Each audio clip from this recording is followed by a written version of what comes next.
And we're back. And a little crooked. All right, we're fixed. Benja Well Done coming at you live on this beautiful corona-free day. Today is Saturday, November the 7th at 9:27 in the morning. How are you doing? So, I start my weekends just like I start my weekdays.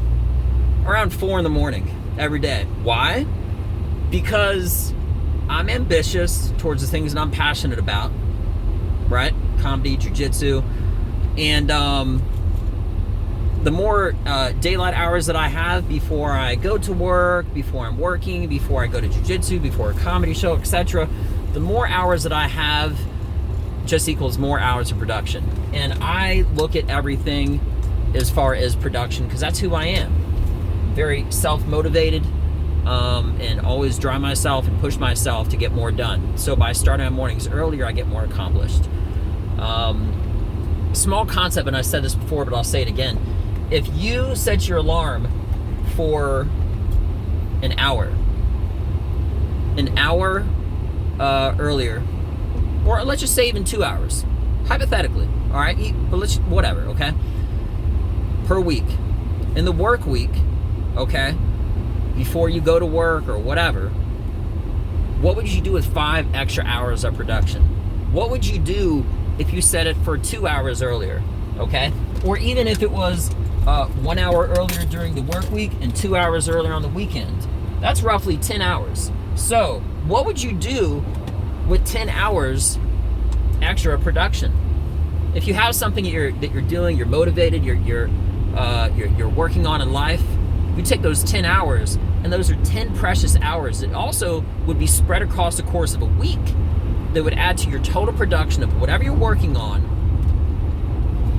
And just by conceptual idea, you'll even have rest periods in between that through the night, through the days themselves, right? So I'm firing in all cylinders today. I'm having a great, excellent day. I hope you are too.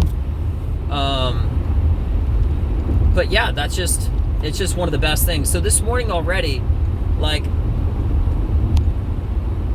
I did my jiu-jitsu, I'm working on comedy, and I know when something is funny, and like, not like I'm thinking it's funny, because it's like, there's like a certain feeling that you get where it kind of hits you. And if you're laughing at your own idea, your own concept or something like that, I'm not saying 100%, but 99.99% of the time, I don't mean every sentence, every word. It could be that, but it doesn't have to be that. You know that what you're thinking about, or what the line is, or the pausing, or whatever it is, that it's right. It feels right. Because if you're doing anything long enough, especially when it has to do with a comedy, or if you're an actor or something like that, or you're coming up with a dialogue for a scene, it may not be humor, which is the emotion that you're working on, or something like that, maybe for comedy, but maybe it's like that point of anger if it's for acting, or whatever the case is. There's like an emotional connection, and there's something that's powerful when you see the words. It's like you feel them. I feel them. And when I feel it and I literally start laughing out loud at one sentence, I know that hits. Now, the ones that are less than impactful, they could be even funnier, but I don't really feel it. But I worked on so much new stuff today that literally is like hitting me and impacting me and whatnot, to where I know it works.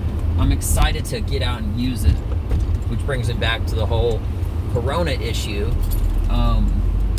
which is it's kind of hard to like perform right now and work on material.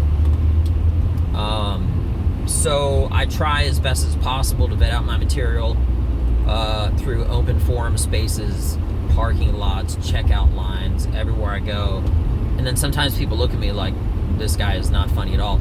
But as I'm working on stuff, that's the weird thing about comedy. You look at an hour stand-up special, and you say, wow, that guy's hilarious. But guess what? 100%, it didn't end up like that. That took a year or maybe more of work of sucking and doing poorly and trying out things between the timing and the phrasing and the taglines, the rhythm, the beat, everything. It could be multiple years, okay,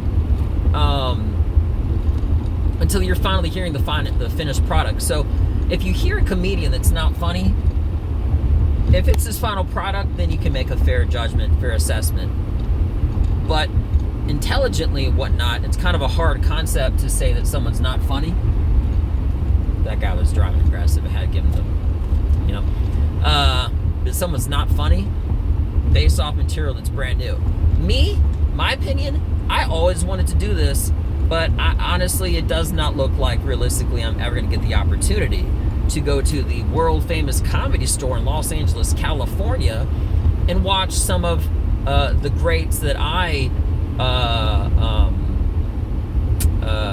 aspire to be like, all on one comedy show in a showcase where I'm watching them work on material and suck. What I'm saying is, to me, it's more motivational seeing the beginning processes of somebody and then seeing once it's finally finished.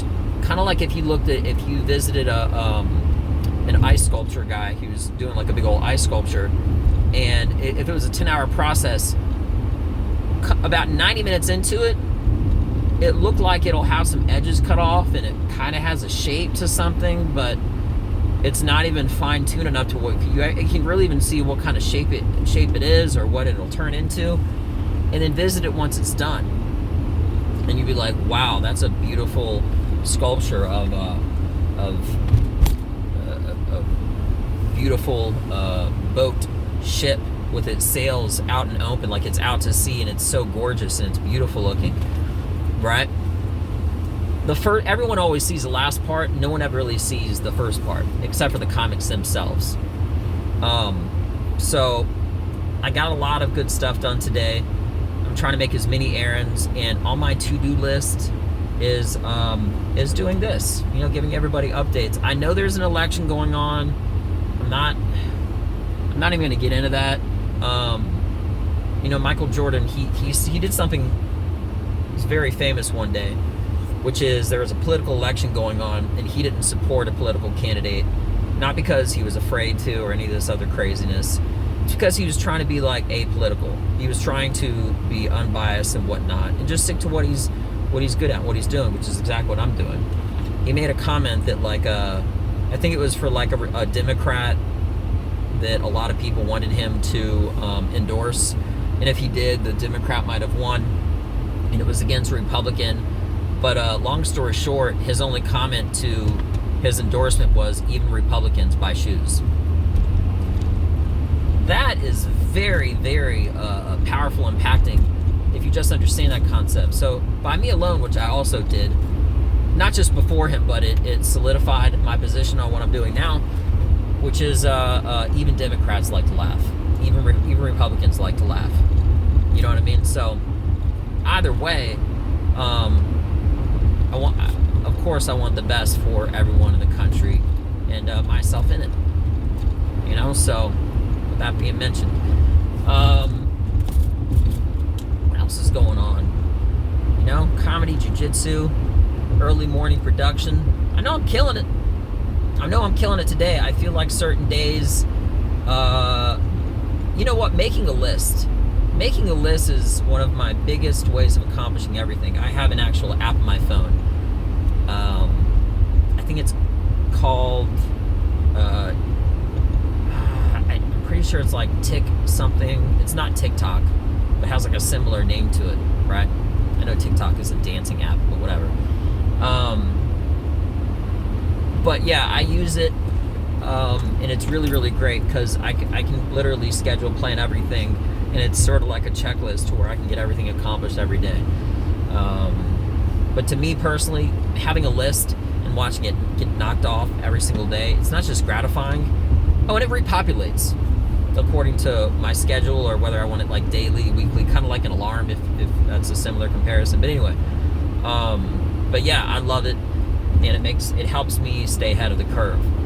The hardest thing I know for a fact, calling myself out, that's been most challenging as far as socially and whatnot, in addition to the open mic scene, is doing uploads. You know, there's all this algorithm and all this craziness having to do with getting your material out there, and if you don't have a certain right hashtags, whatever, you might just fall beside the wayside. And I hate to say it, but it really looks like talent isn't enough. So I actually have a paid social media company that I will be using shortly, but I was actually really going to use them once things start to really open up and I can start to get back in the full swing of things. Otherwise, they're pretty much just paying me for something that I can already do myself in a period when I don't really have much to promote. You know what I'm saying? Once things start really kicking off, I'm definitely going to get up with them. But right now, everything's sort of still slow-mo. You feel me? So anyway, with that being mentioned, I hope everybody has a beautiful rest of your day. Feel free to hit me up on any social media. I'd be glad to always talk to people that listen to this. I know I got listeners all around the world. So yeah, just keep on listening. Great things are on their way to come. But more than anything, this not just the nation, but the world has to come together through this pandemic. And it's very, very physically challenging to get booked and continue to climb up this ladder with minimum capacity shows, and not you're able to, but you aren't really supposed to do the things that you normally do and network after a show with the handshakes and the pictures and stuff like that, you know. So that's how you build up your network, which is what I'm working on doing. But even doing shows without getting those handshakes and being physical and being on the ground, it cuts out the biggest, most essential part of the network. So, you know, but that's another thing to work on. And I guess maybe I can wear gloves or something, or I'll figure it out. That's actually a good note. So I'm going to start doing that. But anyway, hope everybody has a beautiful rest of your day. Thank you for your minutes, your hours, your love, and I wish the best for absolutely everybody. Stay productive, stay motivated, keep grinding. I love you all. I'm Benja Well Done. Check me out. Peace.